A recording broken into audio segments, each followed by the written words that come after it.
An emergency declaration from within the gilded vaults of Buckingham Palace has effectively shattered the domestic order of the House of Windsor. In an unprecedented breach of modern precedent, a quiet administrative execution has taken place behind closed mahogany doors, stripping Queen Camilla of her sovereign position as the monarchy's principal female representative at all major state events. This was no routine scheduling adjustment, nor was it a temporary concession to failing health. It was a permanent, cold-blooded institutional replacement. The sovereign power of representation has been seized from the sitting queen consort and handed directly to Princess Anne, the king's formidable sister. Long before the public broadcast pierced the morning airwaves, the emotional detonation had already torn through the private apartments of the royal household, marking the beginning of an unprecedented power shift that threatens to fracture the very foundation of the modern monarchy. Inside her private sitting room at Clarence House, the air hung heavy with the scent of dried roses and old parchment. Camilla sat entirely motionless, her face pale under the harsh amber light of a desk lamp, her hands visibly trembling as she read the single paragraph stamped with the royal coat of arms.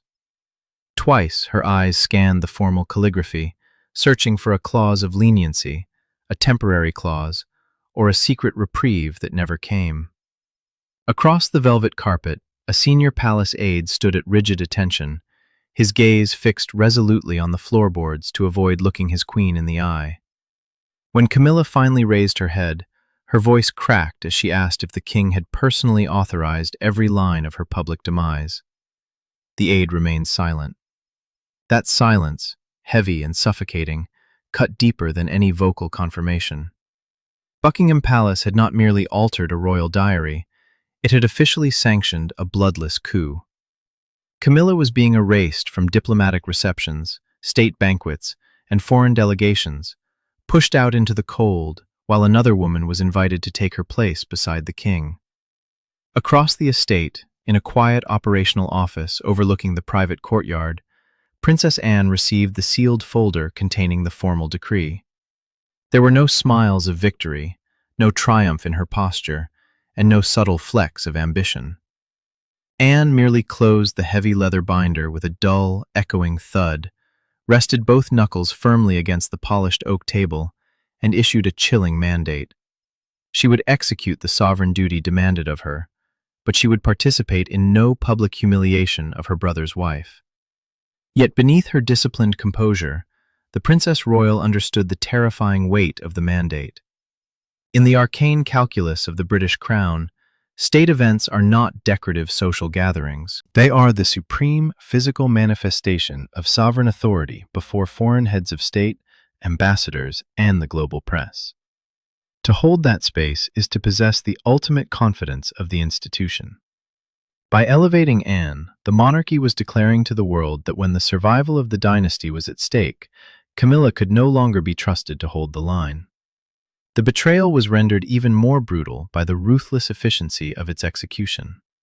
King Charles had authorized the formal revision behind his wife's back, allowing palace administrators and secretarial staff to rewrite the calendar of state before Camilla was ever handed her personal notice. Names had been systematically excised from diplomatic protocol. Official seating arrangements had been printed and distributed across government ministries. Invitations were already speeding through state couriers. To reverse the order now would require a humiliating public retreat, exposing a catastrophic rift within the royal family that the palace was desperate to conceal. Camilla folded the parchment with slow, agonizing deliberation, setting it aside on the polished wood. She knew the trap had been sprung.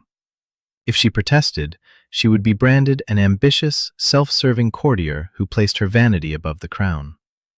If she acquiesced, she would accept her own systematic erasure from the history books. Behind this ruthless maneuvering lay the shadowy blueprint of Prince William. The heir to the throne, driven by an uncompromising obsession with institutional preservation, had spearheaded a confidential operational review of the monarchy's state representation. William viewed royal duty not as a birthright or a romantic reward, but as a cold, non-negotiable public trust. In his estimation, the fragile credibility of the crown could no longer be risked on fragile personal feelings or volatile public reputations. Though Charles had not initiated the audit, his desperate weakness had allowed it to proceed, effectively opening the slaughterhouse gates through which his own wife was now being dragged.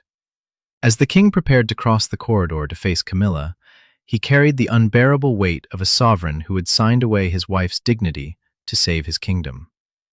Three figures were now hopelessly trapped inside a single betrayal: a queen stripped of her pride, a princess burdened by duty, and a king paralyzed between his love for his wife and the iron demands of his crown. The confrontation between the queen consort and the princess royal did not take place under the glare of media cameras or within majestic halls of state. It unfolded in the suffocating stillness of a dimly lit drawing room at Clarence House, where the air was thick with decades of suppressed rivalry and bitter resentment. There were no private secretaries present, no press officers waiting in the anteroom, and no carefully rehearsed diplomatic protocols to soften the impact. Only two velvet armchairs, a sealed leather portfolio containing the king's signed decree, and the agonizing weight of an irreversible betrayal filled the room. Camilla had specifically demanded this private audience before Anne's first official appearance under the revised protocol, refusing to let her standing be reduced to administrative emails and second-hand courtyard rumors. Across the low table, Camilla slid the white parchment bearing the king's personal cipher toward her sister-in-law. Her voice trembled with desperate fury as she asked whether Anne had quietly orchestrated her destruction from the shadows. Princess Anne did not flinch, nor did she offer the comforting falsehoods that usually lubricate palace politics. She sat with the rigid posture that had defined her half-century of unyielding crown service. She acknowledged knowing that Prince William's operational review was underway, but maintained with icy precision that she had only seen its final recommendations after King Charles had formally affixed his royal signature. Camilla leaned forward, her hands tightly clenched in her lap, her eyes searching Anne's impassive face for a single flicker of guilt. She accused the Princess Royal of hiding behind a veil of duty, using her work ethic as a weapon to systematically dismantle anyone who failed to meet her standards. For years, Camilla argued, Anne had been allowed to exist above public criticism, leaving others to bleed in the press while she played the noble martyr. Anne's response cut through the room like a razor. Completing abandoned duties is not the same as creating the abandonment. That single, brutal sentence struck at the bleeding core of the crisis, a disaster born months earlier during the ill-fated Commonwealth Unity reception at St. James's Palace. The gathering was supposed to be a crucial diplomatic triumph, a delicately choreographed evening designed to mend international relations following a bitter dispute over sovereign protocol. Foreign dignitaries and senior diplomats filled the staterooms, waiting for the Queen Consort to lead the procession. But behind the heavy velvet curtains, a catastrophic rupture had already occurred. Camilla discovered that an administrative error, or a deliberate slight by ambitious courtiers, had elevated Princess Anne's position ahead of one of her closest personal guests. Viewing the alteration as an unpardonable public humiliation intended to diminish her standing as queen, Camilla stood her ground. She flatly refused to enter the hall until the original order was restored, declaring that she would not be treated as decorative. As panic rippled through the administrative staff and foreign envoys waited in awkward confusion, the delay grew dangerously noticeable. In that moment of vulnerability, Princess Anne entered the staging room without photographers or aides. Listening to Camilla vent her frustration, Anne delivered a scathing, unscripted rebuke, stating that hundreds of guests should not be left waiting while two royal women argued over who crossed a doorway first. Before Charles could intervene, Anne took matters into her own hands. She bypassed the stalled queen consort, walked through the grand doors, and stepped into the spotlight alone.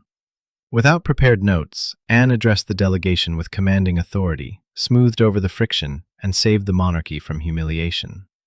But while the press praised the evening, a secret post-event assessment was filed by security officials. That confidential report branded Camilla's refusal a critical diplomatic failure, and William weaponized it. Back in the quiet of Clarence House, as the memory resurfaced, Camilla realized the full extent of the trap that had closed around her. It was not merely that Anne had stepped into the breach, it was that her flawless intervention had provided the exact weapon used to carve Camilla out of state history.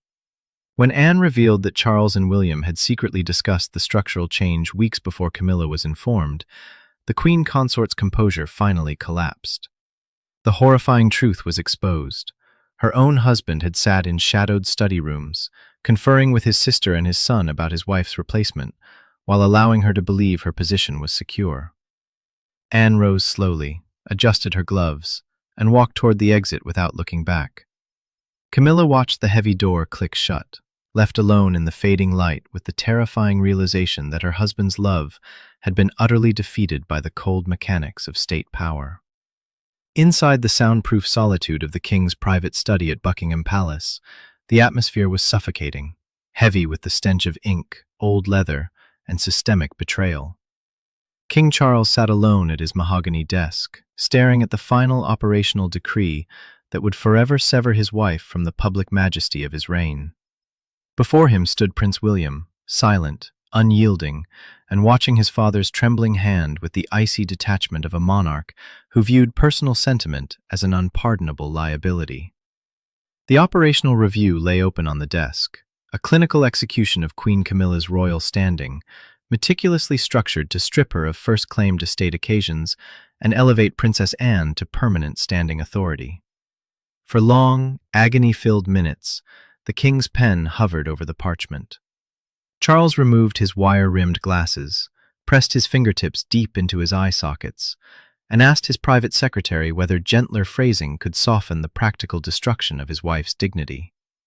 The answer was an uncompromising no. Softer language could not disguise the ruthless reality. Camilla was being systematically discarded to preserve the crown's fragile stability. William stepped forward, his voice low and sharp, delivering a quiet ultimatum that tore through the king's resolve. Protecting Camilla from public embarrassment, the prince argued, could never take precedence over protecting the monarchy from another disastrous failure. William pointed directly to the key clause, standing authority. This was no temporary substitution. It was a permanent administrative transfer of power. Realizing that delay would only prolong the crown's vulnerability, Charles scribbled a single, handwritten condition at the bottom of the page, allowing Camilla to retain minor charitable patronages before pressing his signature into the heavy paper. The stroke of his pen was silent, but its reverberations would tear his personal life to pieces. The monarch had chosen the institution over his wife, authorizing a mandate that paper could contain, but grief never would. Night fell over London like a velvet shroud as the immediate consequences of the king's signature manifested at the Northern Alliance state banquet. Across town, in her private quarters at Clarence House, Queen Camilla stood before a full-length mirror, fully attired in the elaborate state gown she had selected weeks prior, before her public execution had been finalized. A silver dresser stood by, silent and motionless. When final confirmation arrived from the protocol office that no royal carriage would be dispatched for her, Camilla reached up with trembling fingers, removed a diamond bracelet, and placed it beside the useless printed itinerary. Her voice did not rise. It sank into a deadly, hollow whisper as she ordered her staff to pack the jewels away. Across the city, inside the glittering ballroom of the palace, Princess Anne moved seamlessly beside the king. As foreign leaders looked on, Anne effortlessly took the conversations Camilla was supposed to lead, covering a subtle hesitation in Charles's eyes before anyone could detect the sovereign's distress. The event was an undeniable success, a ruthless validation of William's logic, proving to the entire court that the monarchy could function with lethal efficiency without Camilla at its center. When the last foreign dignitary had departed, Charles and Anne stood alone in the empty ballroom. In the quiet aftermath of her triumph, Anne confronted her brother, asking whether he had made this terrible sacrifice as a sovereign or surrendered to it as a cowed husband. Charles could not look her in the eye. For the first time, the king confessed the secret he had hidden from everyone. After signing the decree, he had almost attempted to pull it back, consumed by unbearable guilt. But watching Anne execute the banquet with supreme, unshakable perfection had killed his resolve. The flawless reality of the evening proved that retreat was impossible. Anne offered no pity. She agreed to maintain the burden of state duties on one condition. Charles had to return to Clarence House immediately and confess to Camilla that Anne had never sought this power, requested her downfall, or orchestrated her removal. he would be forced to look into the eyes of the woman he loved and admit that the executioner's axe had been held in his own hands. Past midnight, the king returned to Clarence House to face the ultimate reckoning. Camilla was waiting in the darkened drawing room, her eyes cold and hollow. The illusion of royal protection was entirely gone. When Charles attempted to frame the decision as a cruel necessity of state, Camilla cut him down with lethal precision, demanding to know what remained of her life now that the crown had stripped away her public proof of acceptance. Forced by Anne's ultimatum to abandon his protective half-truths, Charles finally confessed that his sister had initially refused the role, taking it only after palace officials warned that the crown faced structural collapse. The truth landed like a physical blow. The balance of power had shifted forever. Camilla realized that the war for ceremonial dominance was over, leaving her with a terrifying choice: remain a ghost within the palace walls, or forge a new, bitter existence away from the throne. As morning dawned over London, the brutal reality of the restructuring spilled into the public square, escaping the manicured gardens of the palace and taking on a chaotic life of its own. National news outlets and international broadsheets led with striking images of Princess Anne stepping from the royal vehicle, unsmiling and formidable, while the customary space beside the king remained agonizingly vacant. Headlines across the globe analyzed the shift not as a simple administrative update, but as a monumental vote of no confidence. Critics and commentators alike framed the event as the triumph of institutional discipline over personal privilege. Within the palace walls, Camilla watched the televised commentary in heavy silence. The commentators hailed Anne as the ultimate safeguard of the monarchy, a description that landed upon the deposed queen consort like a public sentence of irrelevance. Every televised tribute to Anne's unyielding dedication was an implicit condemnation of Camilla's perceived volatility, cementing her displacement in the court of public opinion. Stripped of her central role in the grand spectacles of state, Queen Camilla faced the painful task of redefining her existence within the royal hierarchy. The high-stakes battles for diplomatic precedence and ceremonial prestige were over, leaving behind a cold, settled reality. In a quiet, symbolic act of resignation, Camilla removed the master calendar of state events from her desk at Clarence House, replacing it with itineraries dedicated to her private patronages, initiatives focused on literacy, domestic abuse support, and localized charitable work. This shift was not a triumphant reinvention, nor was it a heroic recovery. It was a surrender to the inevitable mechanics of power. By turning her focus toward muted, non-ceremonial causes, she effectively removed herself from the line of fire, accepting that her survival required complete withdrawal from the arenas of sovereign authority. The palace had stripped her of state majesty, leaving her to build a life in the shadows of the crown she had spent decades trying to reach. For Princess Anne, the elevation brought neither joy nor personal satisfaction. The Princess Royal absorbed the expanded workload with her characteristic, unyielding discipline, stepping into foreign summits and diplomatic receptions without fanfare or request for praise. Yet, the burden was heavy. Every flawlessly executed state event served as a quiet reminder of the fracture at the heart of her family. She carried the weight of the crown's continuity, knowing that her success came at the cost of another woman's public humiliation and her brother's enduring guilt. King Charles, meanwhile, walked the long corridors of Buckingham Palace as a monarch who had secured his throne's reputation by sacrificing his personal happiness. His relationship with Camilla was forever altered, tainted by the lingering ghost of a decision he had signed but could never truly justify to his heart. He had proven himself a capable custodian of the crown, but the price of that custodianship was a quiet, suffocating isolation inside his own home. Standing in the shadows of this quiet transformation was Prince William, whose cold, strategic vision had successfully re-engineered the operational spine of the modern monarchy. The victory was total. The crown had proven to the world that it prioritized institutional reliability above sentimental loyalty, establishing a precedent that would govern the dynasty for generations to come. In the grand ledger of royal history, the personal grief of individual players is quickly consumed by the relentless march of the institution. Thrones are not preserved through sentiment or romantic devotion. They are sustained by the ruthless elimination of weakness and the unforgiving sacrifice of personal happiness. The House of Windsor emerged from the storm steadier, darker, and permanently changed, a modern empire built upon the ancient truth that to wear the crown is to serve an institution that eats its own to survive. If you found this deep dive into the hidden corridors of power compelling, please take a moment to like the video and subscribe to the channel so you never miss a breaking update on the quiet shifts shaping our world.